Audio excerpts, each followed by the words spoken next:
एक ऐसा क्वेश्चन जो कि क्लास 10 में मैथ में बेसिक मॉडल सेलेक्ट करते हो उनके एग्जाम में तो क्वेश्चन बहुत आता है, लेकिन स्टैंडर्ड वालों के लिए भी इम्पोर्टेंट है और बहुत ही सिंपल क्वेश्चन है।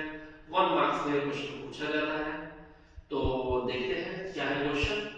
क्वेश्चन क्या रखा है, in the given factor tree what is the composite number x।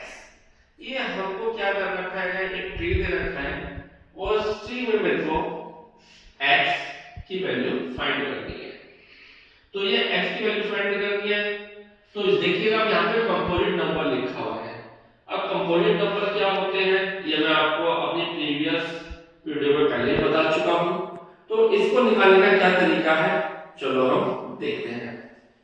तो हमें क्या करना है, वैल्यू x की निकालनी है।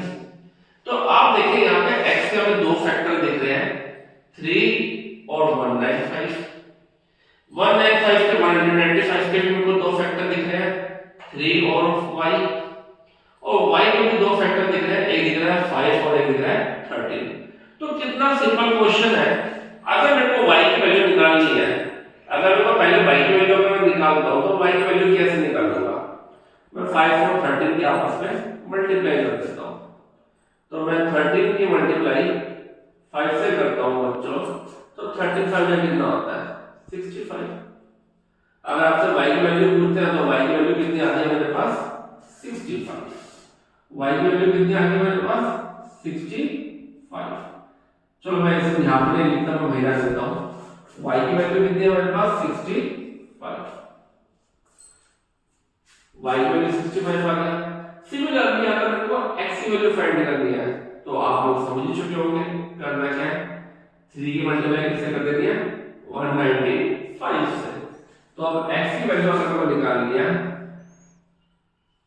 तो x की वैल्यू निकालने के लिए क्या करूंगा, 3 into 195, 3 5 तो 50, 5 कैरी हुआ, 3 9 या 27, 27 में कैरी 1 ऐड होगा तो कितना रहेगा 28, कैरी 2, 3 1 या 3, 3 में 2 ऐड होगा तो 5 8 5।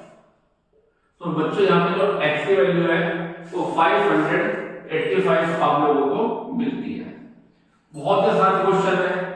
इसमें कई बार ऐसा कर देंगे कि आपको x की वैल्यू दे देंगे, 3 की वैल्यू दे देंगे और आपको लिमिट फाइंड करना होगा, ये नंबर आपसे पूछ लेंगे। तो सिंपल है, आपको x की जो भी वैल्यू दे रखी है उसको 3 से डिवाइड कर देंगे, जो बचता है वो हम यहाँ पर लिख देंगे। तो बहुत इंपॉर्टेंट क्वेश्चन है, आता है एग्जाम में। आई होप आपको ये समझ में आया होगा।